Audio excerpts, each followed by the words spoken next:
Hello, Blenders, and welcome to episode number 227 of ReelBlend, a podcast that already lost its fantasy football season.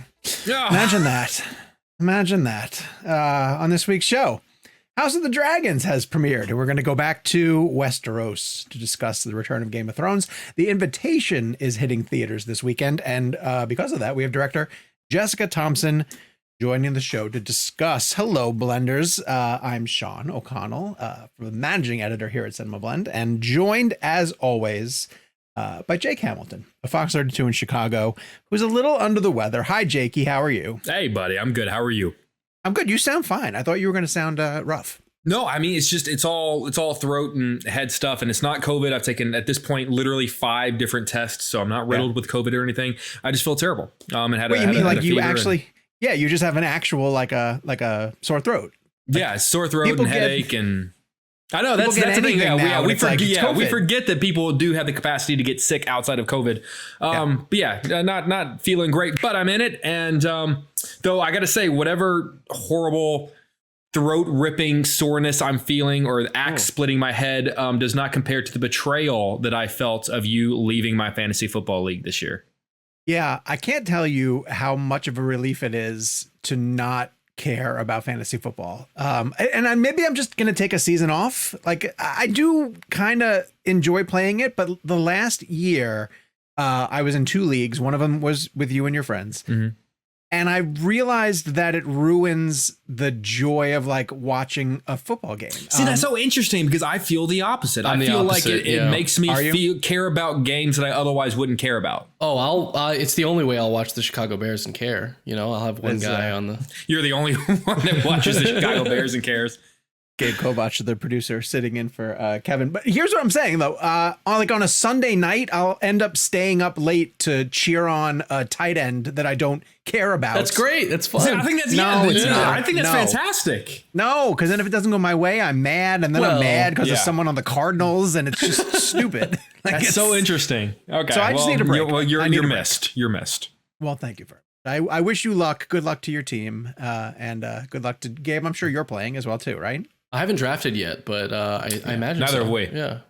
Oh, and the draft is a whole thing too. Yeah, just no. Okay, we get it. You don't want to play fantasy football. Jesus. And then they got to play football. No one's forcing this you whole to do thing. It's like games and everything. All right. I hope you guys are watching us on YouTube, where you get a visual element to the show. If you haven't yet watched us on YouTube, go to youtube.com/ReelBlend Podcast.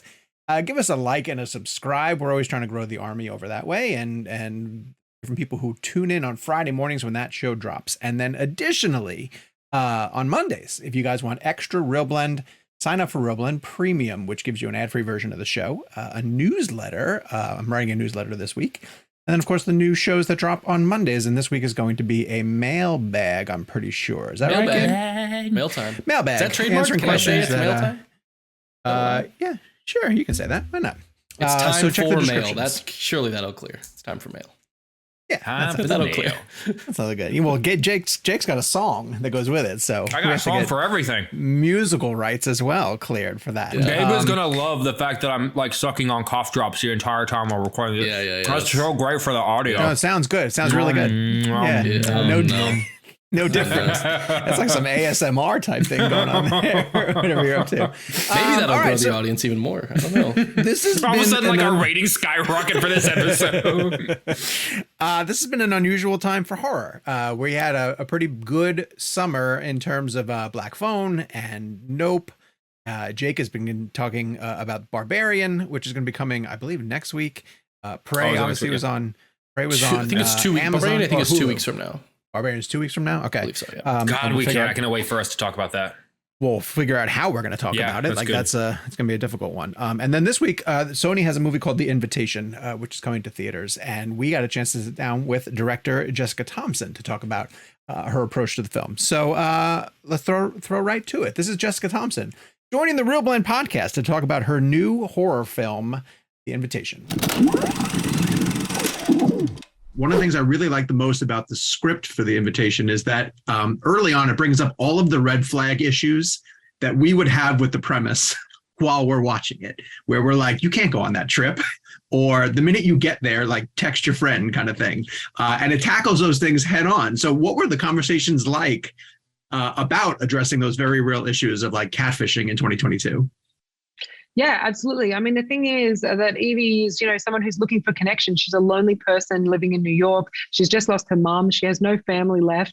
And then she finds out through a DNA test that she has this long lost cousin. And I think so, therefore, it's making that character believable, right? Like it's making that, this person that's really craving human connection and that she really wants to go on this journey. Also someone who's like stuck in a rut, can't pay her bills, is allured by this, this newfound relative who can pay her way. And, to be honest, I'm someone who has gone on a 5th date in Paris and flew all the way over there. I'm someone who's like a sucker for romance. And it's like, who doesn't want to go on this trip of a lifetime? Hold on, we have to unpack that a little bit. At one point in the middle of this process, did you think to yourself, maybe this isn't a great idea?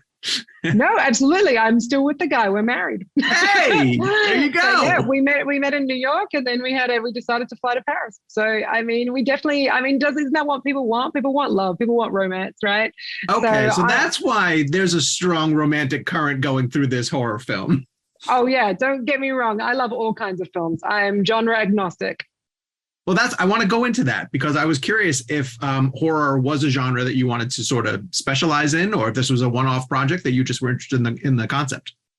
No, absolutely. I'll definitely come back to horror, but there's so many other genres that I want to explore, sci-fi, thriller, but definitely horror is something that I grew up on. To me, it's like a roller coaster. I was always addicted to the adrenaline high of knowing that the scare is going to come and then, not wanting to look away, but wanting to look away. Yeah, I grew up watching, Jaws and The Birds and, Alien and, The Shining. These are all like my favorite horror films, The Omen. And I've always wanted to make a film in this genre. And when I read Blair's script, when it came to me, I thought, what a unique way into an old kind of world. Vampires, that's definitely been done. But I felt this kind of origin story of a Bride of Dracula had really not been done. Right. And it felt really fresh and modern. Yeah. Well, to that end, I want to talk about your use of sound design because, and I had to unfortunately watch it on a laptop, but I can't wait to go into a theater because I can tell the way that you play with your mix is to keep your audience off balance. So if you can, maybe just talk a little bit about the approach you had to that. Yeah, I mean, sound design is one of my favorite parts of the process. It really is. We found a really unique blend, and I won't give away what it is, but like that to create the sound of the vampires. I didn't want it to sound like anything else we'd heard before. And I wanted it to sound organic, though. I wanted it to sound like it was an animalistic sound, not like an alien sound or something like that, something that came from this world, but something just a little bit off about it. And I really love as well, working with my composer, Dara, we really got to create this sumptuous soundtrack. And I was really drawn to kind of siren songs. And so we had 3 women sing a lot of the kind of orchestral moments in the film. Wow. And that kind of, feeds into the 3 Brides of Dracula. So there's a lot of little things like that, but something that I feel really works in, especially in a cinema, is that panning effect that you get when you get, that beautiful Atmos, Dolby Atmos. And it's like, you never know which direction the creature's coming. And that definitely adds to the horror, right? So yeah, that's some of my favorite parts. And being on these old lots at Sony that, so many big directors, Martin Scorsese and have mixed their sound on the same stages that I got to mix. And it was just such a joy. Yeah. You kick your movie off with a pretty disturbing death. I won't go into detail about it. I'll let people discover it for themselves. But I want you to talk a bit about your approach to showing deaths on screen. You do, leave a lot to taking from Jaws. It's more scary what you don't see almost. And I'm just curious if that's a conscious choice that you made in terms of how you. Oh, absolutely. Yeah. Absolutely. And don't get me wrong, I love a little bit of gore every now and then. But it's like, to me, it's always, as soon as you show your monster, this is something that even though Guillermo del Toro is one of my favorite filmmakers of all time, he shows these monsters quite quickly. And that's because he's usually trying to have us empathize with the monster, right? But I think as soon as you show your monster, then they stop being as scary. So to me, it's all about, leaving that off screen, leaving it to our imagination. Often what we're imagining is worse than what we can show. Sure. So yeah, it's definitely a conscious decision. And I also think, I wanted to make an elevated complicated, sophisticated horror film. I didn't want to just, slashers are not really my thing. And I think, and for some reason, those films don't scare me. Like it's genuinely when I care about the characters and I care about their relationships, that's when I get terrified. Yeah, to that end, I think that the way with your pacing, you spend far more time on characterization, and building up the relationships between the characters, to the point where, almost an hour in, I'm like, isn't this a vampire movie? Like you definitely are sustaining the tension so that you can get to your reveals later on. And I assume that was that all built into the script, or is that something that you worked on as you were putting it? Yeah, I mean, both. It was something that I added to once the scripts came, that I added to. I was like, if we don't believe that they've actually fallen in love, then we don't care. That's something that I truly believe. The Shining is one of my favorite horror films. And the reason why is we build up that family. We build up that family unit so that when Jack turns on his family, that we believe it, that we're scared for them, that we also don't know whether to believe that, is he truly evil? Is there any hope left? Can we turn him back? What's going on? And I think you've got to spend the legwork, building up that tension, building up that authenticity. And, some people might find it, a little bit too long. I find it just right because this, I made a horror film that I want to watch. And to me, it's like, this is how it often works. When you get these real life horror stories, it's quite often not the monster under the bed, but the monster in the bed, Oh, absolutely. And you have such compelling characters around Nat, that we're always kind of second guessing their motivations and trying to figure out what direction that the story may go in. Fell out of my ear. To that end, I want to bring up, I believe the main butler, is he played by Sean Pertwee? Yes, absolutely. My favorite actors. Can you talk about his voice? His voice is outstanding. I literally could have this man read anything to me. He could read the dictionary to me. Like, it is just the most incredible voice, and he has such control of it. He is just a delight to work with, an incredible professional who's been, he's like a multi-generation actor. His dad was an actor, and I think even his granddad was an actor. And it really shows in like everything he does. But that voice, I know. I'm just like, could you just read I just would sometimes randomly ask him to read things for me. Yeah, there are reasons why Nat sort of distrusts him early in the movie, and I don't want to sort of give those away. But like the way that he speaks, I was like, yeah, I could see that. It's something menacing about him. I definitely wanted to paint him as a villain. I mean, and he is for sure. But he's such an interesting, as soon as I was casting this role, I knew Sean was the right person to play it, and I'm so glad he agreed. So you mentioned The Shining a bunch, and obviously the Overlook is a character in that movie. You have a mansion that's very much a character in your movie, and I was kind of stunned. Do you use models? Is there model use at all in it when you're showing exteriors? Is that an actual place? No, but I really love using miniatures, but I did not use them in this film. So it's a real place. So what happened is that we did build the sets. So we built some of the interiors, but we actually shot inside the solarium scene, the rehearsal dinner scene, inside the dining hall. Those are the music room. Those are all real sets. Real location. And then we built like the grand hall and Evie's bedroom and things like that we were in and needed a bit more space and a bit more maneuverability. But this castle is a real medieval castle in Hungary. When I walked up to it, I knew immediately it was the castle. We'd gone on all these backstage tours of all these incredible castles in Hungary. It was so fun to, I'm an ancient history buff, and it was just wild to be able to go, into some of these castles and see parts of it that people hadn't been in for, decades. And, but yeah, this was in the Tudor style, which was right for our world, considering that the story is set in England. But also once I found out that Madame Bathory's great-great-grandson actually built that castle, it's called Nárosleden Castle. I knew. So for those who don't know, Madame Bathory is called the Blood Countess. She is arguably the first female serial killer, and she killed 600 virgins and bathed in their blood. And that was her great-great-grandson's castle. And there's a portrait of her in the castle, and it's so creepy. And I was like, oh, we have to film here. This is a given.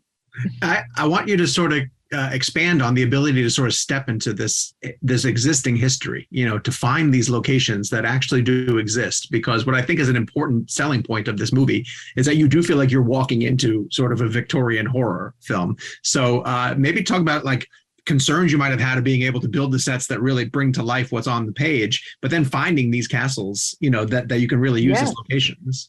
I mean, because there's really two stories going on, right? There's the romance and then there's the horror. There's the kind of fairy tale and then there's like the thing that's boiling underneath. So you needed a place that really sold both, that really on one hand felt charming and beautiful and alluring. And then on the other hand, kind of was macabre and disturbing. And so finding that in the architecture is really important. But I really worked closely with Felicity Abbott, our production designer, and created a lot of the kind of textures that you see on the flooring, on the ceilings, on the walls, that really kind of pull you into that environment. But yeah, there is something to be said for like filming in an actual old place. Also living in Budapest for 6 months, Vlad the Impaler is who the original Dracula was based upon, or arguably that's what a lot of people believe. And he was actually held in prison under the Buda Castle in Budapest for 13 years, and going to those tunnels and being there, knowing that man, hundreds and hundreds of years ago was there, this horrible human who impaled all of these people. It's just, there's something, magical about that. And that's the beauty of filmmaking, is that you get to explore these worlds. Imagine if you had to set up in Vancouver and try to capture that mood. I know there was a thought at one point, because obviously I'm Australian, of filming it in Australia. I was like, we don't have castles. It's not, I want to talk about the evolution of Evie's costumes, because I think that they speak a lot about her character development. Early on, they're listening to it. It's fine. No, a light went off, but it's fine. Early on, she sports this killer Outlander t-shirt, which I found to be a really funny nod. But then she goes through this series of dresses that I think really sort of reveal the progress of her character. Can you talk about some of the choices made with that, and maybe start with that Outlander t-shirt? Because I love that you noticed the Outlander t-shirt. I was wondering here how many people will notice it. I mean, that to me is as well. I was someone who over the pandemic, I'm sure a lot of people did, binged Outlander. I mean, it's just one of those shows that like draws you in, and it's like not even my style of show, but for some reason I was just enthralled by it. And so I wanted to like establish that she's a woman who kind of gets taken away. She's kind of someone who loves those romance stories. And, I think a lot of us are like that. But and then the evolution, like you said, of what he is dressing her in versus her choice of costume. She's got quite an eclectic artistic taste, and then he starts to dress her in these beautiful gowns. And the gowns, Danielle Knox, our costumer, was just, these were all bespoke. We designed these all from scratch. And in particular, the rehearsal dinner dress that she's in, those red feathers, I wanted her to look like prey. And so that's why we chose feathers, because if you notice, there's a lot of dead things on the walls, like dead deer and goats and things like that. We've got taxidermy all over the house, so I was playing into that theme of like the prey and the predator and the hunter and the hunted. So I really, in the rehearsal dinner scene where the plot really twists, I wanted her to look, on one hand, this beautiful, stunning ball gown, but on the other hand, she looks like prey. And that's definitely something we were playing with in the costumes. And in her wedding dress, I wanted to do a traditional Romanian, because that's where Dracula is from.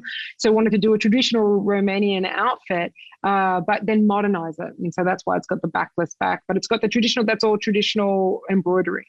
The veil is chilling. The veil itself is chilling. I'm not sure how a design can actually evoke that type of terror, but seeing that transition going into the wedding, I had in my mind from day one of going through the veil and kind of shooting through the veil. That's something that I just, hadn't really seen, and I thought could be really eerie and creepy. And I think it succeeds. You brought the pandemic. You didn't film at all did you have to film during the pandemic? We filmed, arguably it's still going on. So, we did film at the end of 2021. We got pushed back because of the pandemic. So it was actually, we did shut down twice though, luckily only for 2 days each time. So it was definitely, not as hard as some other productions. It definitely came with its challenges, and I'm very much over wearing masks on set because it makes it so hard, to emote and to like communicate with your actors and your crew. So I will look forward to the day when we don't have to do that. But of course, better to be safe. So Yeah, I do love speaking to filmmakers to figure out like what kind of challenges they don't anticipate, when those situations come up. And masks, I'm sure, are definitely one of them. Yeah, and I don't think you'll be able to tell which character, but one of our smaller supporting roles ended up getting COVID. We had to wait to film her. We had to film her on a green screen. And, so at the last minute, we suddenly have to do all of that and kind of make sure it's technically the right way and shooting it with stamp body doubles and like things like that. And obviously it just adds more to your days. It adds, it makes budgets a little bit tighter. It'd be lovely to one day not have to use $1 million towards COVID and get to use it towards the screen, right? What's on the screen. Absolutely. I want to talk about Thomas and just the ability for him to walk this very difficult line between having to be likable, but yet, have us sort of keep a side eye on him. Can you talk about the conversations you had in terms of prepping that balance? Yeah. And I really told him, that was something that we really worked on in rehearsals, which is really our time together to, really hone this character. And I mean, first of all, I was wildly impressed with him. He auditioned for the role and he blew me out of the water. It was really it was his role to play. And I said to him, obviously you're playing layers, you're playing your version of what you think she wants. And then and then you're adapting to when she, because your ultimate aim is to win this woman over. So then you're adapting to what she needs you to be. And then, but also deep down, you're, this evil, malicious person. So, there's multiple layers. And like you said, he's got to be charming. He's got to win the audience over. And so sometimes I would actually get him to he's someone who loves to play and loves to do different takes in different ways. And so sometimes if I even wasn't sure, or I wanted to get it done in multiple ways, we wouldn't just deliver the same take over and over. Sometimes I'd ask him to, put on a little bit more charm or give a nod to the undercurrents of his character. And then that's the beauty of the edit room and why the editor is the third storyteller, because that's when you also get to craft your characters. So yeah, Thomas and Nathalie, to a lesser extent because her character is a little bit more, solid throughout. But yeah, Thomas definitely, we got to play a lot. And particularly in that library scene at the very end, we played a lot with it, kind of going really loud and really soft and just, using his voice and his command of the space. It was really great. And then how much fun was it choreographing? Because eventually you get into some fight sequences and it's a deviation from what we've been experiencing up until this point. So how much fun was it to sort of plunge into that and test the physicality of your actors? Yeah, absolutely. And I, like I said, I'm someone who loves all genre, I'm genre agnostic, except don't see myself ever doing a straight comedy, though I would argue there's even comedy in this film. But, I love action, and I love action that's unique to a character. So for instance, we all will quote The Matrix and how much that style is unique to that world. And so I really worked with the stunt team to figure out a style of fighting that was unique to these vampires, to these particular vampires. And that was really fun to kind of come up with that, the use of their claws, the use of, things like that, and using the claws as weapons as opposed to just like nails or something like that. So yeah, that was really fun. And all of my actors are incredibly talented in that regard. And they all were willing, even Alana, who hadn't done stunts before, everyone gave it their absolute all. And it's so fun, who doesn't want to wake up every day and just get to do these incredible Kung Fu moves. And it was fun to film. I hadn't filmed action like that. And I'm someone who's meticulous about what I do. And so I went and researched some of my favorite, action films, a lot of, the Grandmaster Wong Kar-wai, and a lot of Kung Fu movies that I love, and, really studied them to see how they create this tension in the action, and also to still have character be at the forefront, that they all have their own unique fighting style, depending on whether they're, new to this world, like Evie, Lucy, who's younger and arguably a little bit softer, Victoria, who's more vicious. How do we play with their characters within their physicality? Yeah, it's very true, because what I was going to say is there have been examples of vampires on screen over the years and the way that they display their powers. And you almost want to find a fresh way into that, which I feel that you did, and sort of. But also keep it grounded, right? Not just keep it I didn't want it to be supernatural and superhuman to the extent that it's unbelievable. I really wanted it to still be physical fighting so that we feel every scratch and every punch. Yeah, absolutely. So there's been a lot of talk lately about the sort of 45-day window, to go out of theaters and get onto a streaming service. Sony obviously has been super supportive in terms of keeping movies in theaters. And you see movies like Black Phone and obviously Nope doing really well at the box office this summer. So how important was it to have the invitation be in theaters, especially for sort of the communal aspect of a horror movie? I mean, yeah, that's the joy of making a film, right? It's that communal aspect. Now, don't get me wrong. I mean, the streamers definitely have their role to play, and it's incredible that we have now more stories being told because of it. But really, this is a cinematic experience, and I go to the cinema to laugh and cry and get scared with my fellow community. And I just saw Nope recently, and it was so fun to do that in like such a communal setting. And I think that this is the best way for this film to be enjoyed. Like you said, the sound design, the visual spectacle of it, that's best enjoyed in the theater. And Sony has been an incredible partner. They gave us this release date before we'd finished shooting, which is a great testament, to me and the crew.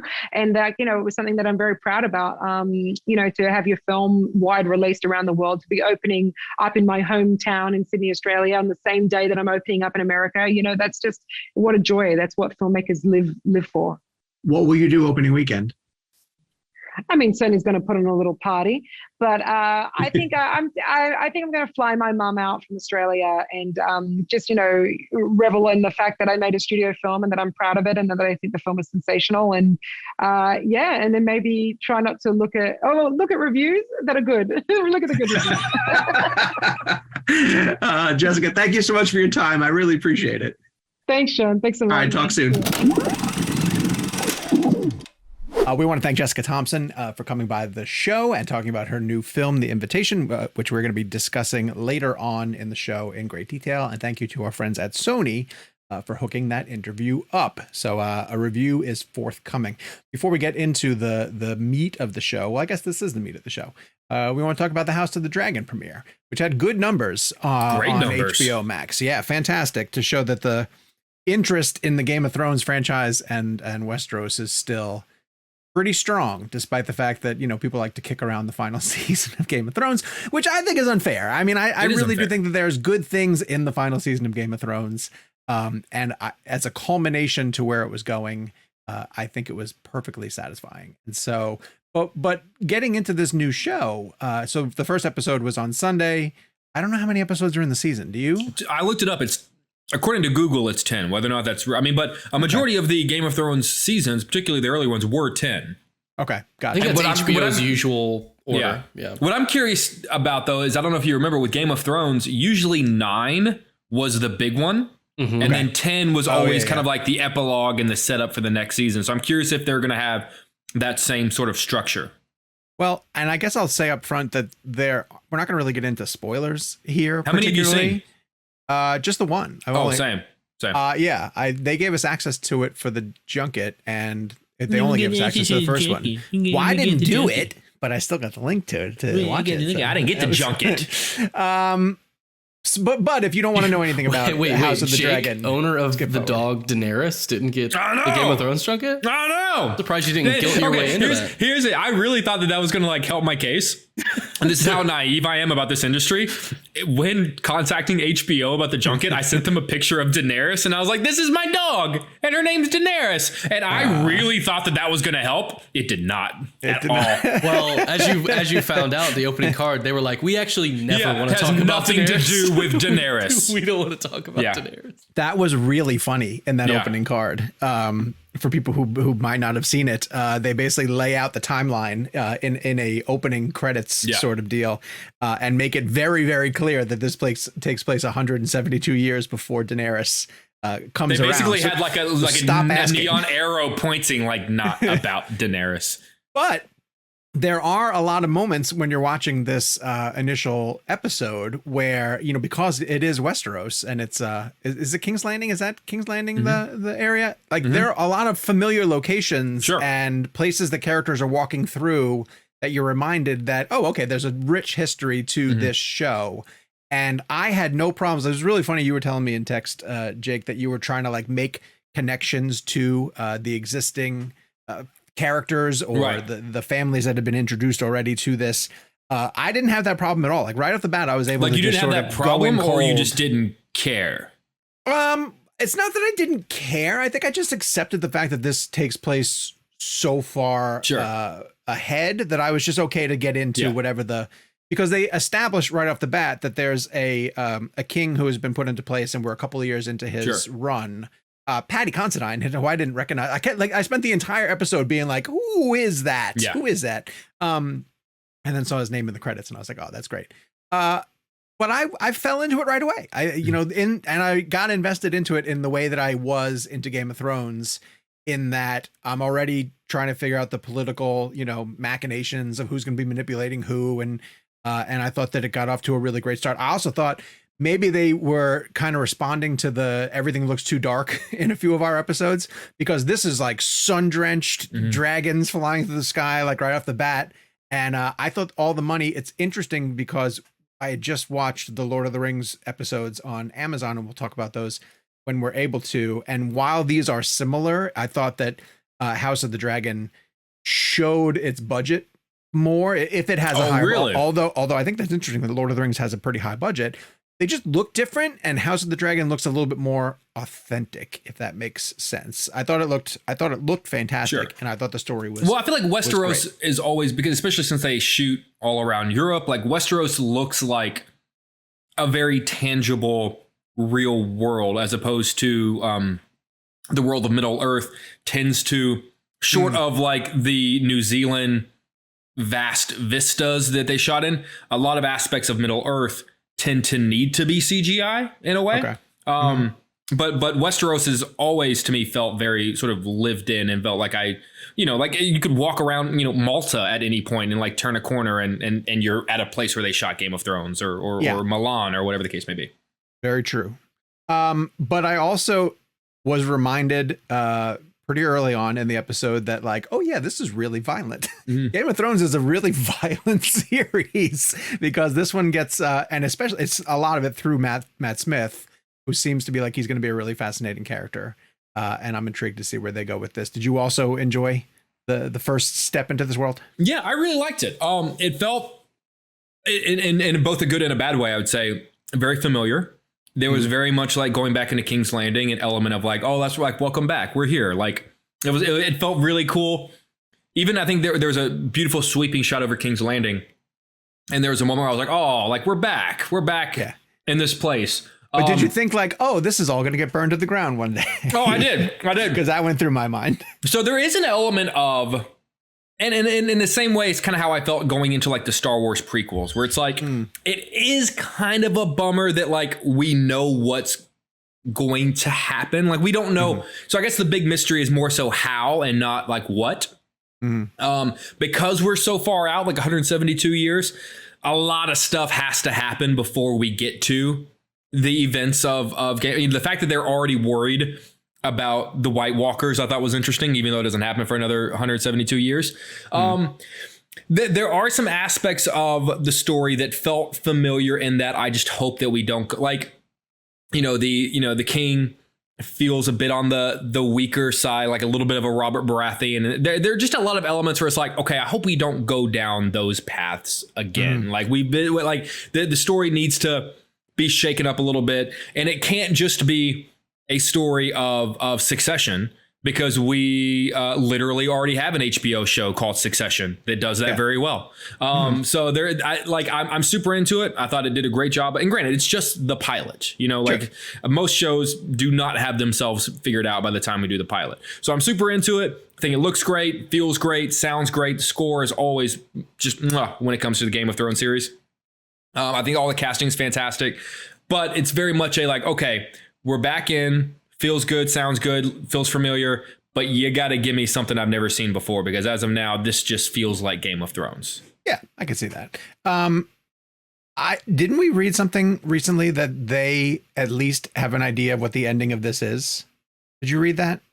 I mean, it wouldn't surprise. I mean, I feel like they have to, right? And George R.R. Martin has been, I think they learned their lesson in that regard, has been very involved with this. But though, like, depending on how long they want to stretch this out, a buddy of mine was like, oh, like, I think this is only going to be like 1 or 2 seasons. I was like, no, that makes no, like, HBO needs another Game of Thrones. Like, they're not bringing all of this back for 1 or 2 seasons. Like, they're looking to get many years out of this. And I think that's why they set it so far back. They do have other spinoffs though, right?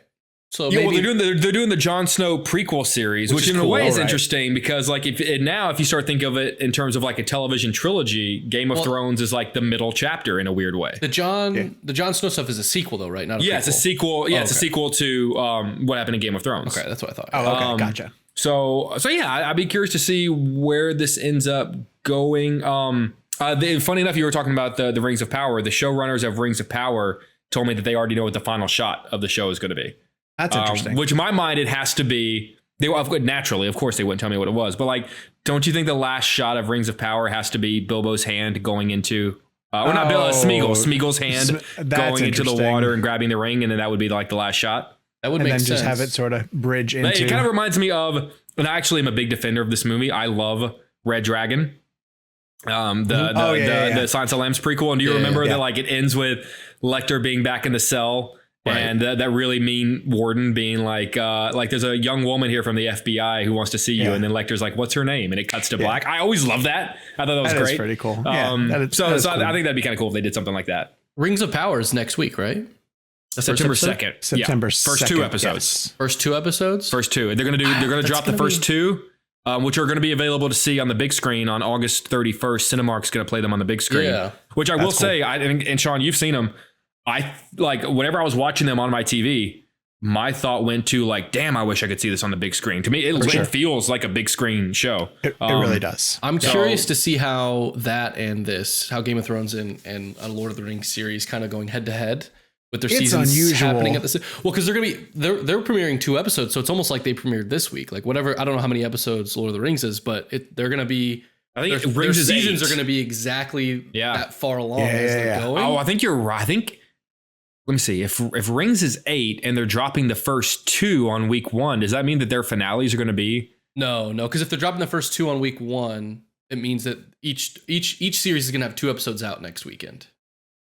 Exactly. So wouldn't that mean that? Oh, okay. But it's only 8 episodes. Yeah, it's only. You're right. Okay. So if it were 10, then it would be. And I don't think we can talk in depth at all about Lord of the Rings because I think there are embargoes, and I'm not quite sure when they are. We'll talk about it next week, so we don't need to. Yeah. Because Kevin's seen it as well, I think. I'd like to say that they are very different.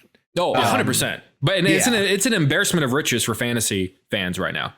Absolutely. Yeah. Between Sandman, which I know Gabe wants to talk about, between Sandman and Rings of Power and House of the Dragon, like in terms of the world of fantasy and like high caliber television, we are still very much, I think, within the age of what do they call it? The golden age of TV. The golden. Yeah, but it's also, I thought this too while watching both House of the Dragon and the Rings of Power, like the line that used to separate television and movies in terms of like budget and scope is now, I know we've been saying like it's gone for a while, but it's completely gone. It's done. Like, Game of Thrones was kind of really put the nail in the coffin of that, right? Yeah. I feel like once we got like the first, like Battle of the Bastards, whatever one had the big battle that was this looks like a Lord of the Rings. People, I think, pulled Lord of the Rings out of the. That's another reason why I kind of was like, oh, this would be so cool on the big screen. So I am kind of thrilled that like, cool. And that's interesting too, that some of the movie theaters are at least bending their previous rigidity about not putting anything streaming into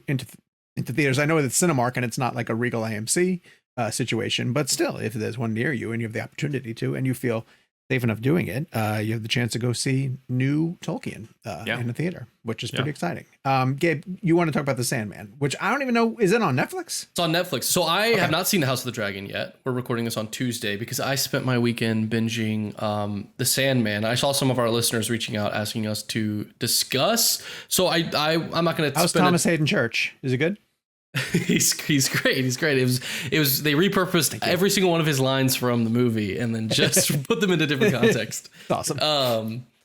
No, it's really cool. And I've been glad to see. I had not read the comic, although I've remembered after seeing it that someone gave me the first trade. So I'm finally picking that back up and reading it. But it's based on a Neil Gaiman comic book, very, very famous comic book. And before I saw it, one of only 4 graphic novels to ever make the New York Times bestseller list. Oh, fantastic. Wow. That's cool. Yeah. And I was enthused to see fans of the comic because I had never caught up with it. Liked the series as much as sort of like general audience seemed to. It seems to be doing really well.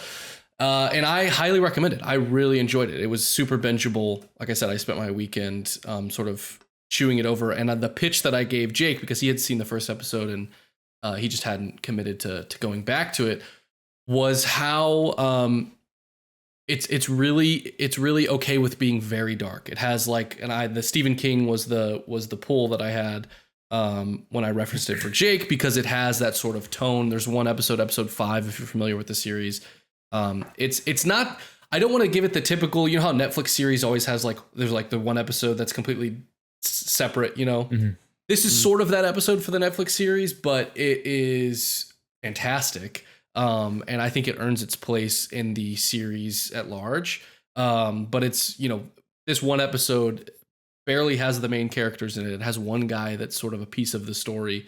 And it's just this very Stephen King-esque, simple, like, felt like it could have been the script for somebody's own like feature film, like indie horror feature film about, you know, what if a guy who has the power to compel everyone around him to tell the truth and only the truth of how they're feeling in the moment. What if they walked into a diner in a small town and where everyone kind of knows each other? How would their dynamics change and how would that sort of situation build? Is that the premise of one episode or the whole series? That's one episode. Okay.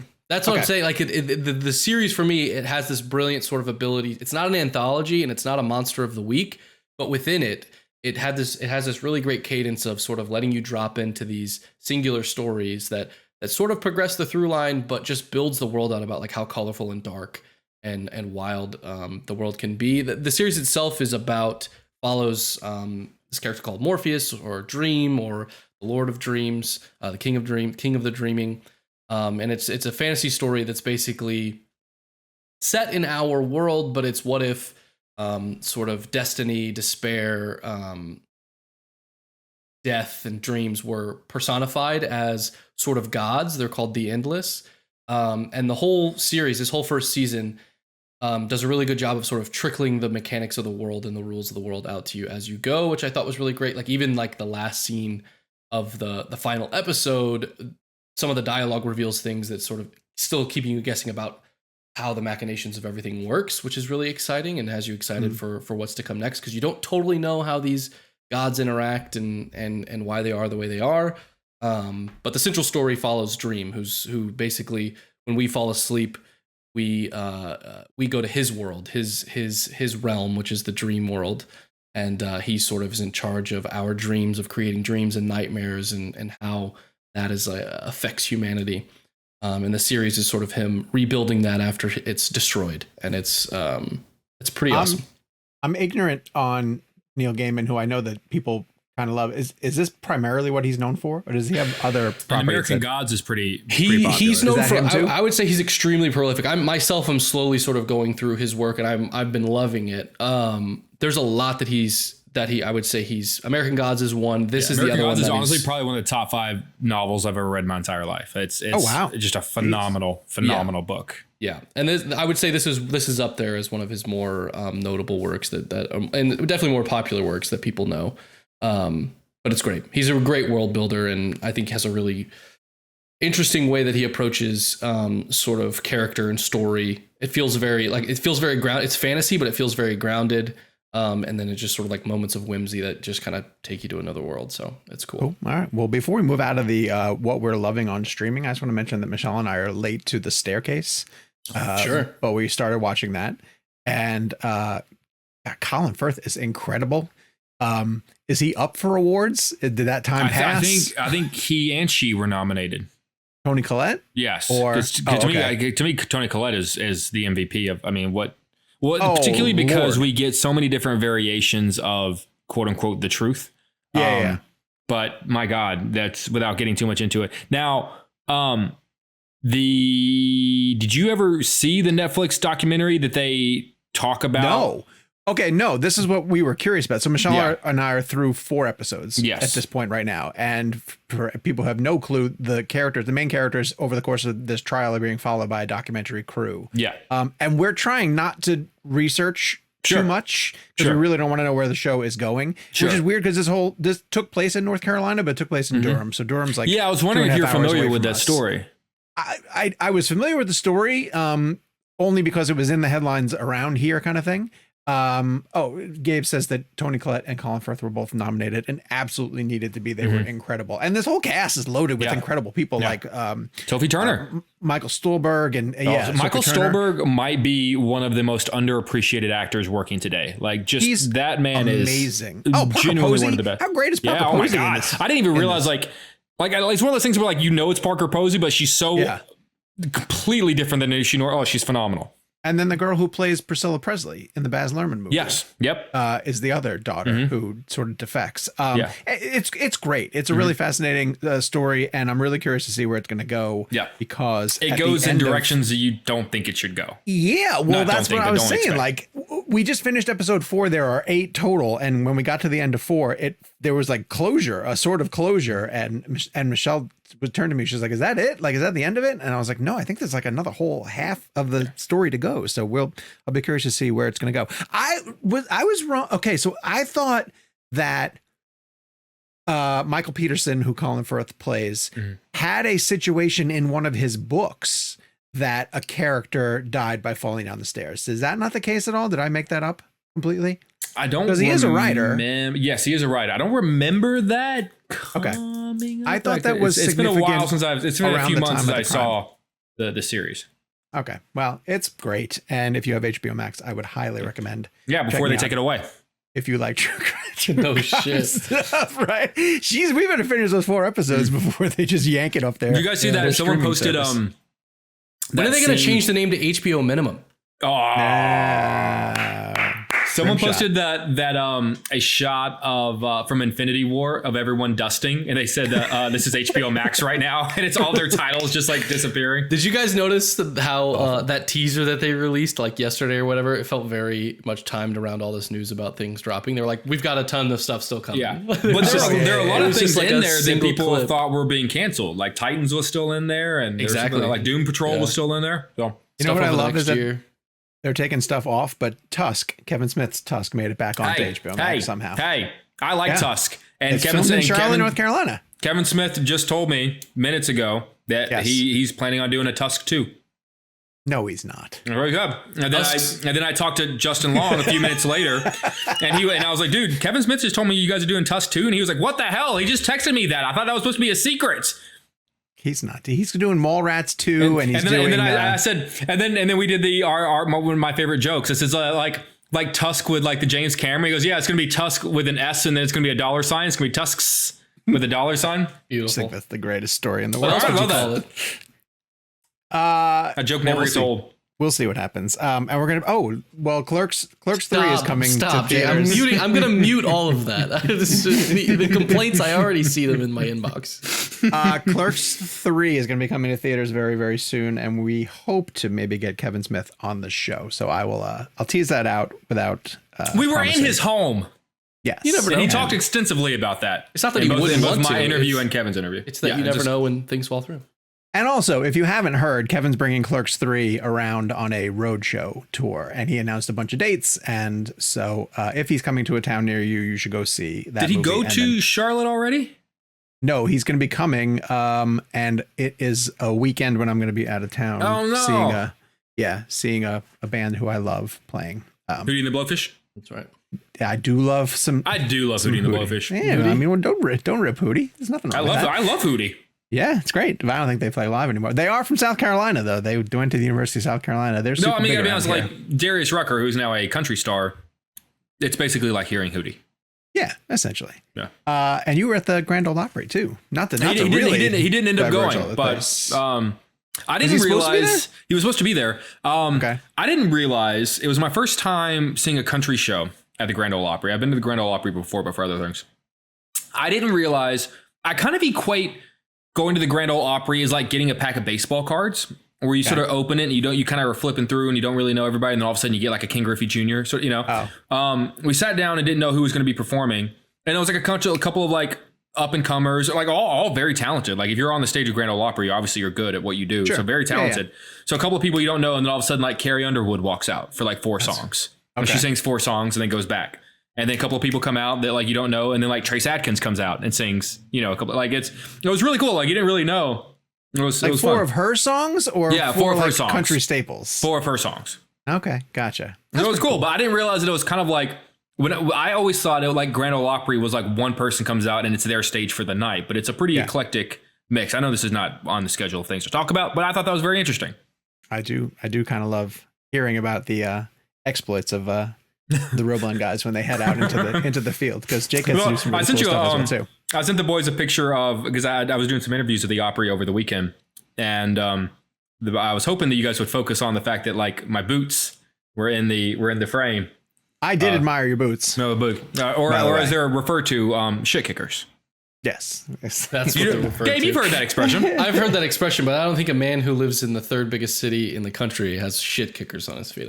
They were purchased when I lived in Texas. Oh, okay, all right, okay. That makes a lot more sense. They haven't kicked shit in a long time. I was going to say. It's been a long time since they kicked shit. A lot of pavement where you're walking with this. All right. There's a couple movies that are opening this week. Two of them that we haven't yet seen, but a few of them we can get to talk about. And these first two are ones that I almost feel deserve a lot more attention, and it's a little bit sad that we haven't had a chance to see them. One is a George Miller film called 3,000 Years of Longing that I want to say was at Cannes. Mm-hmm. Is that where it started to screen? And I thought got pretty good reviews, but there was no opportunity to screen it here in Charlotte. They didn't have one in Chicago, I'm going to guess. No, I don't remember there being. It's not to say that there wasn't, but yeah. This is Tilda Swinton and Idris Elba. Yeah, which is weird because Idris made the rounds for Beast, but didn't seem to really be doing much for this film. Yeah, and I don't really know anything about it, to be honest with you, because I didn't read a lot about it when it was at Cannes because I just wanted to see it, and I didn't want to get too lost into the storyline. But now it's coming, so it'll be available in theaters if you guys want to check it out. From the director of Babe, Pig in the City. Yes, and that's also my favorite. That's his favorite credit. Mad Max Fury Road. I seriously think that like it would have been really funny if for Mad Max Fury Road if they had said like from the director of Babe, Pig in the just totally went with it, and I think that would have been fantastic. They put that on the black and chrome edition.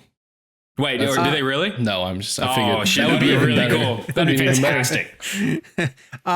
When we were at CinemaCon in Vegas earlier this year, Lionsgate showed a trailer or like a behind the scenes sort of putting together of this Sylvester Stallone movie called Samaritan, and I thought it looked pretty badass. And it is now coming to Prime Video, so I'm not quite sure what happened there, but it is a superhero movie of sorts, starring Sylvester Stallone. He is like a retired superhero who no longer fights for whatever reason, and because a lot of the superheroes have stopped fighting crime, it's a hellscape sort of, future apocalypse type thing, and he gets discovered by I think a little boy who like recognizes him from his past exploits and then tries to lure him back into fighting. But it looks like Stallone is getting a John Wick type franchise, but he's got superpowers, and I thought it looked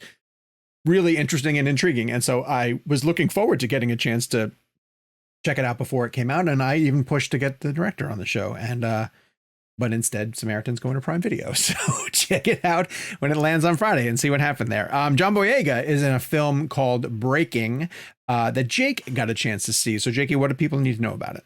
It's a great performance by Boyega. So basically, it is a true story of a veteran who, when he returns home from the war, deals with PTSD and he deals with mental illness. And really just is trying to scrape by and survive. He meets a woman and they have a daughter. And he's really trying to work with the VA to get the benefits that he is due. He's not asking for much. He's basically asking for the couple of $100 a month that is owed to him. But he finds himself in a situation where he's not getting the benefits that he's due. And he finds himself on the hard side of life, and he tries to reason with the people with the VA and with the government to kind of give him what he's owed because he's got a daughter and he's got a wife, and they short of humiliate him. They throw him out. At one point they handcuff him and throw him out. I mean, this is a man who like served his country. And at the VA, they're throwing him out quite literally throwing him out onto the street. So he takes it upon himself to walk into a Wells Fargo bank and very politely, that's kind of the interesting thing about this man and Brian, very politely tells the bank tellers, I have a bomb. He gives a sign that I have a bomb. Get everyone out. 2 of you stay and call all the news stations, and we're going to get me the $900 that I'm owed. He's not asking for $1 million. He's not asking for a helicopter to take him to the Caymans. He's asking for the money that he's owed for being a veteran of this country. Right. It is a true story, a really powerful story. The ending, without getting into it, will just make you kind of question the system and how all of this works and how we're treating our veterans. But it's really an incredible opportunity for John Boyega to show what I think, if you've seen him outside of Star Wars, you've known for a while, that he's a truly tremendous actor. I mean, from Attack the Block and Detroit, I mean, I think he's really, really an amazing actor who has much more to show than I feel like. I mean, I liked him in Star Wars, but I really feel like after Force Awakens, Finn was kind of put to the side and he wasn't given the opportunity that he deserved to show just what he could have done with that character. So I'm glad that he's taking roles like this that maybe aren't necessarily big splashy. I know he did Pacific Rim, but like maybe these aren't the big splashy blockbusters, but like he's taking roles that say, hey, like I'm a great actor, and if you give me the right material, this is what I can do with it. It's worth seeing for his performance. Kind of even though this is a true story and the film I'm going to compare it to is not, kind of reminds me of John Q in a way, if you remember that Denzel film from about 20 years ago. Just sort of someone that's like doing a bad thing. I'm not saying it's a good thing to go in and like hold up a bank and like have hostages, but like where you sort of go, hey man, I get it. So a strong film. I don't necessarily think it's going to be an awards contender or anything, but really just a tremendous performance by Boyega. And if you get a chance to read the article that it's based on, the article goes much deeper into so many of the elements that the movie just doesn't have time to go into. And I would recommend watching the film first and then doing a little bit of research on who this guy was and going into it, because the article that it's based on is really a fascinating read. It like a magazine profile? Or yes. Yeah. Okay. Gotcha. All right. So that's called Breaking and stars John Boyega and can be found in theaters this week. Let's take a quick ad break before we continue on with the new Kevin Hart and Mark Wahlberg film, and then the movie The Invitation, which we discussed earlier in the show. And we are back. Okay, so Netflix has a movie that's coming out called Me Time, and it stars Kevin Hart and Mark Wahlberg. And it is not good. Oh, no. I don't know how else to tell you this. I mean, I've seen the trailer. It doesn't look astounding. Yeah, it feels like, and maybe this is unfair, but you know, Netflix is now putting out a lot of content, and this felt to me, it got a lot of, I'm going to give it a lot of criticisms that something like Red Notice seemed to get, which I didn't think was fair for Red Notice. I didn't necessarily see it, but that it was like Red Notice. Cheap and green screeny, like, and it's just like now there's like an algorithm, you know, like these two stars get put together in this wacky situation. And I have not seen the movie, but based on the trailer, I was going to say it looks like they found a few weeks where Mark Wahlberg and Kevin Hart weren't busy, and they parked them outside of a studio, and they just did several scenes and tried to make each other laugh. That's pretty much what it. That's what I got from the trailer.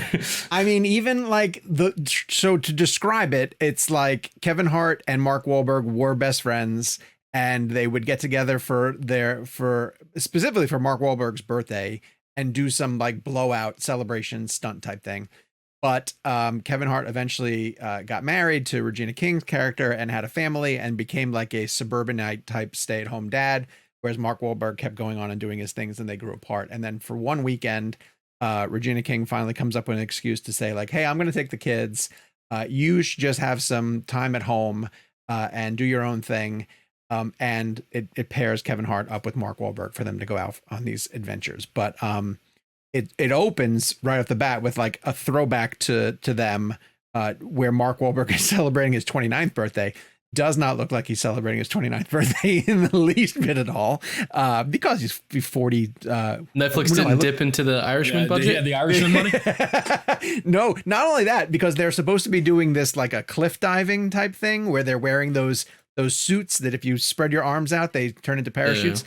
They are nowhere near a cliff, nowhere near.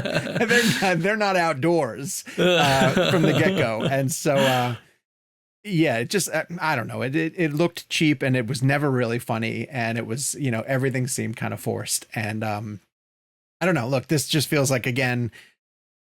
So that Netflix has an opportunity, on one of their investor days to be like, look at all the stars that we're putting together, but then they actually have to come up with a project to put them into. And, I don't think it's great because both of those guys can be really, really funny in projects. And especially, if you pair them up with other people, whether it's Wahlberg with like Will Ferrell or Kevin Hart does a lot of stuff with The Rock. And it's not that the two of them are bad together. The material is atrocious. And so.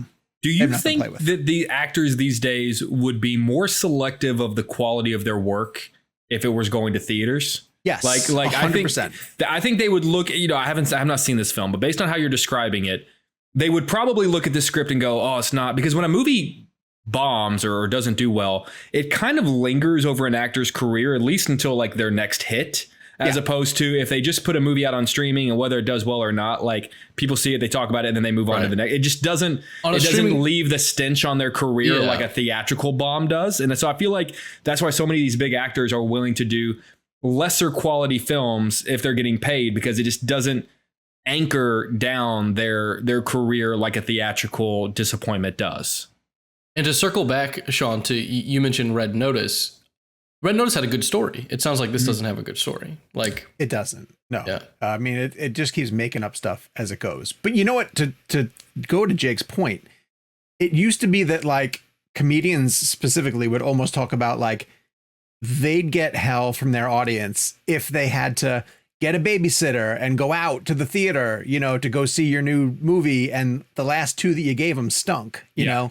Then they'd hold it against you and you'd worry that you're not going to bring your audience back. But if you're just on streaming and the people can watch 15 or 20 minutes and see if it works or not, and bounce to the next thing. And if Netflix only gauges success by whether or not you watched 120 seconds of their movie, is that that's for real? Isn't it like how many people watched 2 minutes of the movie is how they determine? Well, and they don't even disclose the numbers. Like they won't even tell Kevin Hart and Mark Wahlberg if their movie did well. Like they just don't tell anybody. Wow. So I always go back to that Michael Caine Jaws 4 quote where he's like, I've never seen Jaws 4, but I saw the house that it built. Yeah. Yes. Although, how much more money do Mark Wahlberg and Kevin Hart need? That's true. But also is that just going to be, because I like Mark Wahlberg and Kevin Hart, but is that just going to be their bit for the rest of their career? Like buddy movies where Mark plays like the tougher part, and buddy movies where Kevin Hart kind of plays the guy that gets made fun of, like he's paired with a tougher guy. Like that seems like that's the role they're slowly slipping into. Kevin's been doing that for one of those a long time now at this point. Yeah. Ride Along and Central Intelligence and all those types Jumanji of films. And yeah, that's sort of his thing. At least Wahlberg at this one at least is not playing the stoic, police officer type. Yeah. Thing about he's got a secret that I can't give away. That's part of the script, but he's more of an upbeat sort of party guy, which is fun to sort of watch him dig into that. So that's cool, but not enough for you to spend time watching it. Jake, tell us about The Invitation. It feels like an August horror film. Or like a January horror film. A young woman who doesn't really know much about her family finds that she has this connection with this upper class family in England, and they happen to be hosting a wedding for non-related family members. It's important to say. Yeah. And they say, hey, since you're this new family and we're all excited that like we have found you and that you're part of the family, come to this wedding. Come, So she flies across the pond and goes to this very upper class wedding, which again is emphasized that her family is hosting it, but the family the person that's been getting married, like they're not related. I guess is the point. Is it so because she falls in love with someone at the wedding, but it's important to emphasize that the person she falls for, she's not related to. They do a very good job of emphasizing that. Yes. But then it turns out that there is a dark, sinister reason that she has been invited there, and it turns into, I think it's safe to say, without it being a spoiler because it's in the trailer, it turns into a vampire film. Okay. And then from there everything was, I don't know. This is the least sexy kind of review to do because like I didn't think it was bad. I love the horror genre. So like at worst, I thought it was, I mean, it's fine. It's you know, it's exclusively in theaters. I can't honestly, I guess the bad part of this review is that I can't say that it's worth paying to go see in theaters. It really feels like the kind of horror film that they drop in a January or an August kind of period of the month. It's perfectly fine. Nathalie Emmanuel from Game of Thrones plays the lead. It's, you know, it kind of feels like a lesser vampire twist on Ready or Not. Nowhere near as good or as sharp as, you know, as that kind of film. You know, it's unsexy, but it's fine. It's not particularly scary, but I was intrigued enough to like at least get through it. Oh, I didn't think it was scary at all. And in fact, I thought there was like, it's a little bit more romantic. It leans into like a romanticism. Like it almost has one of those romance, like, they would call it. Yeah. It leans heavily into that because she falls for, you know, one of the people who are at the wedding. And then it kind of loses itself throughout the course of the second act of whether their relationship is going to come together sort of thing. I thought the movie spent a lot of time on that. What bothered me the most about The Invitation is that the premise, the central premise, when it's stated in the movie, you as an audience member will say, no. Like, no, because she gets invited to a wedding, you know, for strangers that she's never met before in her entire life. And it's like a million red flags go up. And I can't give a movie a pass because they write a few lines of dialogue into it where another character goes, hey, you shouldn't go on that trip, you know, and or be really careful when you're over there. Make sure you're texting me constantly. It's like, yeah, I get that. That's fine. You're a little bit covering your bases. But for the most part, the movie should have stopped after 5 minutes, you know, where she should have been like, hey, come to this wedding. And the girl, if she had any sense, would have been like, no, I'm not going to go to that. I have no idea who you people are. So, but I'm with you. You know, I didn't hate it in the least bit. I thought it was perfectly fine.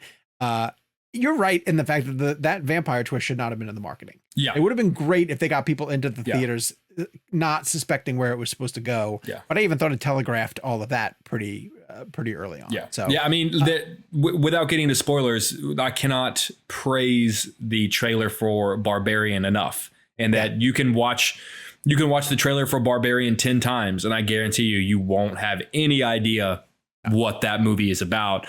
And they could have done something similar with The Invitation. But instead there's literally like, I think the I in Invitation in the logo is a steak. Okay. So they're telling you exactly what you're getting into. Yeah. You know, so they had a chance, but then again, better marketing doesn't make the movie any better. Like you still would have been. What that rings to me, I haven't seen the movie and I don't work at a studio.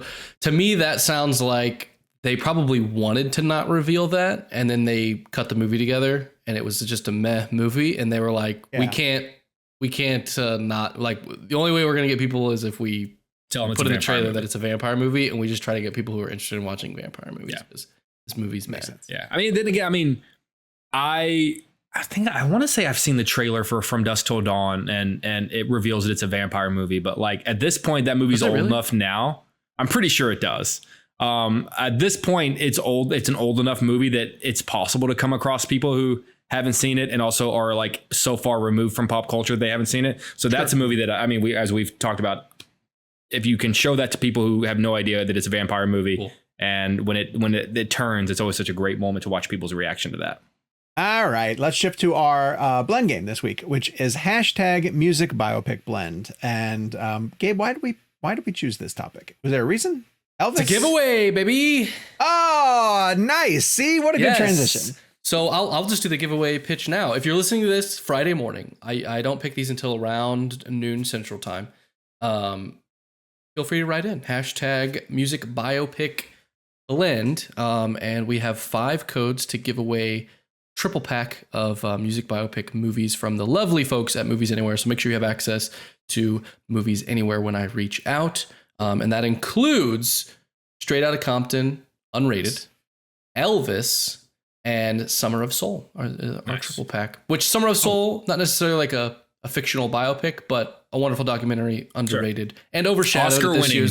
Yes, whose Oscar was overshadowed by obvious. Yeah, I would say that's I will always feel bad for Questlove. So maybe that's the movie this week that we stretch into the biopic, category. That'll be in 10 or 15 years. That will be a great trivia question at trivia night at a bar. Like, what is the Oscar that Chris Rock was giving out when he got slapped? Oh, yeah. That would be a great trivia question. Oh, yeah. I bet that's because that's one of those things that like we remember that, but would an average person? Oh, well, that's my point. It's overshadowed it. Yeah, people don't know. Yeah, absolutely. Well, Gabe, why don't you just keep going? Hold the baton and give us your pick for #music biopic blend. So, not to deflate this, music biopics are not my particular cup of tea. I enjoy them when I've enjoyed the ones that I've watched, but it's rarely do I feel excited to sit down and watch one. Like it's like I feel like they follow a formula. Mm-hmm. That's the big issue. That like Walk Hard makes fun of. Yeah. Yes. Very much so. That's sort of the issue. I did really enjoy Elvis. Because I didn't know anything really about Elvis other than some of the controversy around his music and a little bit of this and that because he's Elvis. So it was cool to see, more in depth, a certain angle of his story was cool. I mean, I thought that movie, regardless of who it was about and what happens in it, I thought the way that it was made, it was like, I did not expect it to be as exhilarating and much of a journalist. My pick is not Elvis though. My pick is Walk the Line. For me, I think it's a great movie. I haven't seen it in a while, so maybe worth a rewatch, but it's one of those, again, this is favorite. It's one of those special movies for me where, Johnny Cash was one of my grandfather's favorite musicians, was a big thing in our household. And that movie came out not too long after my grandfather passed. And so it was just kind of like this serendipitous moment of getting to sort of remember him and experience someone that he loved, someone that he is sort of like an icon and a legend to him. Let alone the amazing performances and the incredible story and the way that comes together. Obviously Walk Hard, undercuts that movie in a way because it's so funny by just kind of retelling that story, but for me, like I said, in a genre that I don't necessarily have a ton of experience with, that I have a ton of movies that I love in, for me, that one has that special little touch of why I always appreciate it. And James Mangold, who people didn't really recognize yet was such a talented filmmaker, I think surprised a lot of people. They said, somebody give this guy the Wolverine. Yes, they did. Took it and ran with it. Yeah. Someone give this guy Indiana Jones.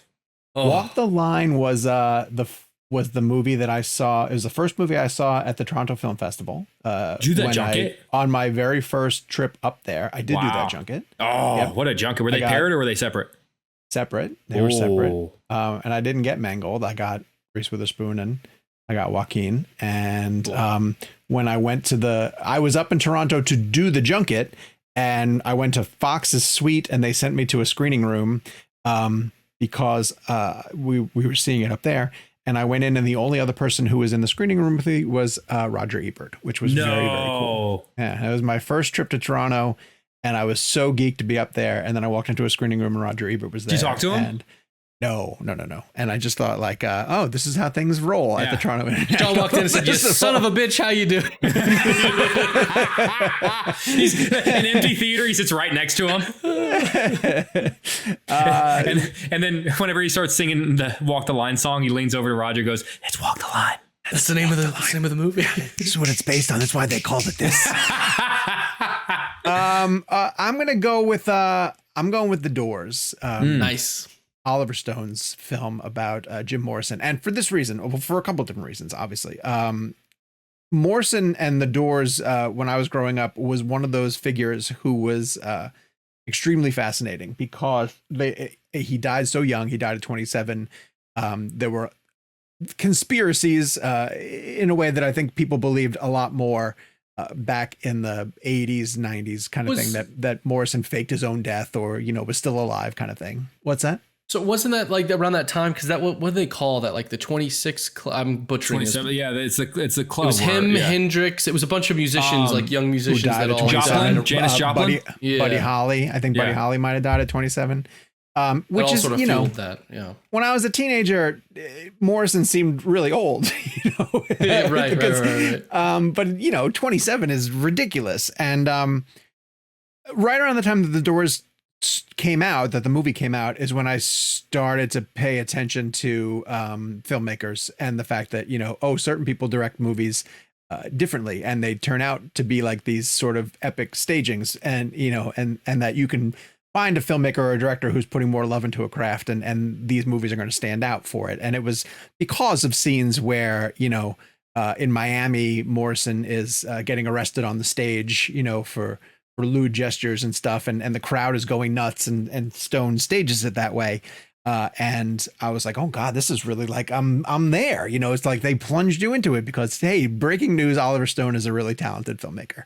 But in addition to that, it was just Val Kilmer, being so captivating in this mysterious character. And I loved the Doors music at that time. And so to get insight into, because like Gabe was sort of saying, these musical biopics quite often seem really staid, and they focus on somebody who is so old or out of your time period. And I felt like Morrison was not that far removed. So to get an insight and a story that dove into the inside of how he came up in Los Angeles and on the Sunset Strip, and they dove into his stage fright, and being afraid to sort of turn around and sing to the people, and then just sort of taking off from there like a rocket, was a great story. And so I can remember that was also around the time when I started dragging my friends to the movies with me, because I would go see. That's when I started to get into the point where I was like, I'm just going to go see everything that comes out now. And I was in high school, and so I remember that's when my friends started to realize, like, oh, if we're hanging out with you, then it means we got to go see some stuff that we never would go see anyway. Like, I was getting my friends excited about going to see a new Oliver Stone film or something like that. And that holds a special place. But I rewatched The Doors recently to see if it holds up, thinking that it would be sort of dated but it's still tremendous. And Val Kilmer is still outstanding in it. And Meg Ryan also really, really good. What casting? Yeah, the casting was great. And of course, with Val being in Top Gun Maverick, he's still doing it to this day. But I'm going with The Doors. I thought that was great. That's one of those castings where every once in a while you'll see like the meme or the post. Someone will post the pictures that they shot of Val side by side with the actual photos, and seeing just how it's like, oh wow, that's kind of surreal. Yeah, how similar he looks. He did great. So Jakey, take us home. The one I have chosen, I actually checked in with Gabe just to make sure that it was allowed. I picked 8 Mile because, I mean, technically not an Eminem biopic, but it's about as autobiographical as I think you're ever going to get with his work. What I kind of loved about 8 Mile, and for me, the reason it kind of is separated from all other music biopics is that it never really gets into like the wild and crazy success part of his career. And that's where a lot of biopics tend to lose me. Like, I love kind of like the origin story, but once it gets into like the glitz and glamour and like the number one hits, and like where kind of like that's to me where most biopics kind of all end up being the same. Yeah. This is how success changed them. Yes. This is how like that. And what I loved about 8 Mile particularly is the ending, which is that he works his way up to this epic rap battle, wins, and what happens? He walks away down the aisle or down the alleyway, and he has to go back to work at the auto factory. That's his success story, is that like he did it and he's got to go back to work. Right. I loved kind of like that raw grittiness, like showing the trailer park that he grew up in, and like the stuff with his stepdad, with Michael Shannon, and everything with Brittany Murphy. It just felt very honest. And oftentimes, I've spoken extensively about how on this show about how I do not like when people are involved in the telling of their own story when it comes to biopics. But if someone is willing to just be honest, I feel like that can come through in a really powerful way. I felt it came through with Rocket Man. I felt like Elton John was very honest in the telling of who he was. And I felt like Eminem was very honest and sort of this, I don't want to say a fictional autobiography. I think it's very much his story. But it's rare too. It's that he's playing. Yeah, and he's playing himself. And it doesn't seem like a bit. Like, it just seems it seems very like, they're playing the real people. Like, what was it, what was it, like 1517 to Paris, the Clint Eastwood movie where like the bit was that the guys are playing the real guys. Yeah, which was just like, you mean these people who can't act are not acting in this movie? Yeah. But this just felt very like I think it was his first like real like true big acting performance. And of course, like the Lose Yourself song is legendary by this point. I love that movie. Curtis Hanson did just a beautiful job directing it. Dude, you're reminding me how much I miss having a new Curtis Hanson movie to look forward to. Right. He was such a great director. Incredible. And that's a terrific pick. All right. Let's throw it to Kevin McCarthy, who couldn't join us this week, but is going to weigh in with his pick for #music biopic blend. Kev. Hey guys, this is actually an interestingly fitting blend game this week. I'm here in Nashville, Tennessee for the Academy of Country Music Honors. So that's why I wasn't on the show this week, but I had a chance to talk to a ton of the people that are in the industry, Chris Stapleton, Shania Twain. So the music aspect of it's interesting. I was at a show last night at the Ryman Auditorium, which is a historic auditorium here in Nashville, one of the most historic venues in the world. So perfect time to do music biopic blend. I'm going to cheat a little bit though, because I want to talk about a couple of them, and I'm going to keep this quick. But I love music biopics. I think it's one of my favorite things to watch in cinema. I absolutely love I love learning about people's lives in cinema and kind of the way like a 2.5 hour story can encapsulate. And I get it, because there's a interesting thing about biopics that follow a similar pattern, the rise and the fall of somebody. And there's a lot of them, but I wanted to highlight a couple of them. Straight Outta Compton, which I think is the first one that came to my mind, because I was just floored by that film. The performances, the just learning the history, and just Corey Hawkins as Dr. Dre, and Cube's son playing Cube. I mean, what a beautiful full circle thing to have O'Shea Jackson Jr. playing his father. I mean, it's such a cool thing, and he did it so well. And that was F. Gary Gray, and I love that film because it made me learn a lot about the music and the story and Eazy-E, and there was just so much in that film that I loved, and I thought it was just beautifully done. It was different. It felt different than a normal biopic. It just felt raw and real. I loved it. Also want to shout out Walk the Line. Again, these are all movies that made me appreciate the music of the artist a lot more. I appreciate Johnny Cash more because of what Joaquin Phoenix did with that performance as Johnny Cash. And what's really even weirder is I'm in Nashville right now, and at the Ryman Auditorium, where I was last night for the show, is where Johnny Cash met June Carter, who's played by Reese Witherspoon in the movie. So that's another big one for me. Obviously, and this is a weird one. 8 Mile is one of my favorite biopics ever in terms of music. Huge Eminem fan.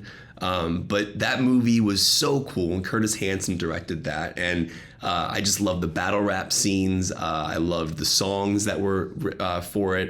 It was just the performances, learning about where he came from. So those are like the three that I really wanted to highlight. I mean, there's so many other ones.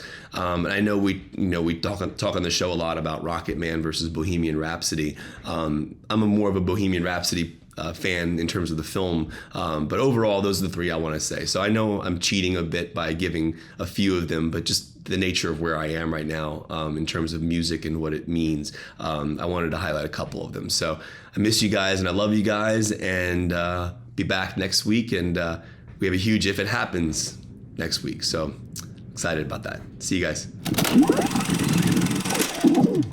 As for audience picks, we want to thank you guys for playing along. We have Kelly Rea, who went with Purple Rain. Michael Breen said Amadeus. Joe Saffer, Kimberly Sue, Johnny, and many, many others joined Gabe with Walk the Line. Harry Case went with Rocket Man. Paul Marsh said Ray. Lowen M said Tick Tick. Oh, Tick Tick Boom. God, why didn't I pick that? I was thinking that you were thinking about Tick, yeah.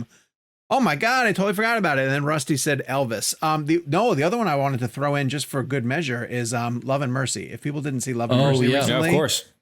Paul Dano and John Cusack playing Brian Wilson at different stages of his life is fantastic.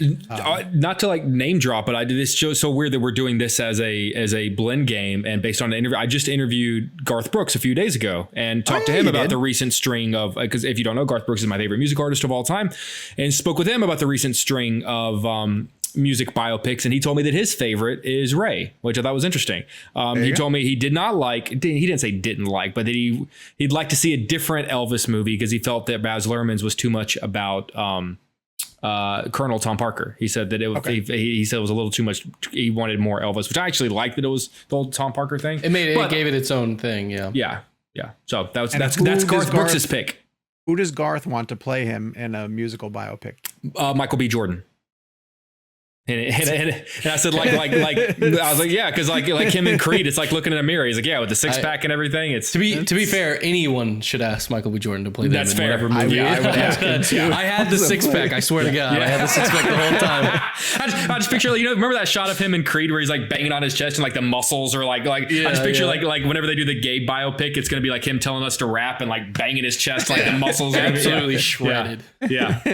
All right, next week we're gonna be playing hashtag Regina Hallblend. So go to Twitter using hashtag Regina Hallblend, or let us know your pick via email at ReelBlend@cinemablend.com. And as always mentioned, using that email is where you can leave us a review. Or of course you can go to Apple Podcasts, or you can go to Spotify, all these different places where you can leave us reviews. And this week's review comes from Tim Dammer, who says 5 stars, movie theater parking lot. Okay, ReelBlend feels like conversations, sometimes arguments, I have with friends in the movie theater parking lot after a showing. Keep up the good work. Well, that's a terrific way to sort of capture what we're going for here. So thank you, Tim. We appreciate you sending that review in. Our next premium episode is going to be a mailbag, as mentioned. If you guys ever want questions that we can answer for you, whether it be about our jobs or the show or life in general, we're happy to address them during the mailbag. And become a premium subscriber. Go to the description here where the show is listed, and it'll tell you how you can sign up for additional fun ReelBlend type stuff. If you want to follow us during the week, we are on social media at Jake's Takes, at Kevin McCarthy TV, at Sean_O'Connell, at Gabe Kovac, and the show is at ReelBlend. We'll be back next week. We have a couple of really fun things cooking as always. So until then, the Fablemans. The Batmans. The Batmans. 2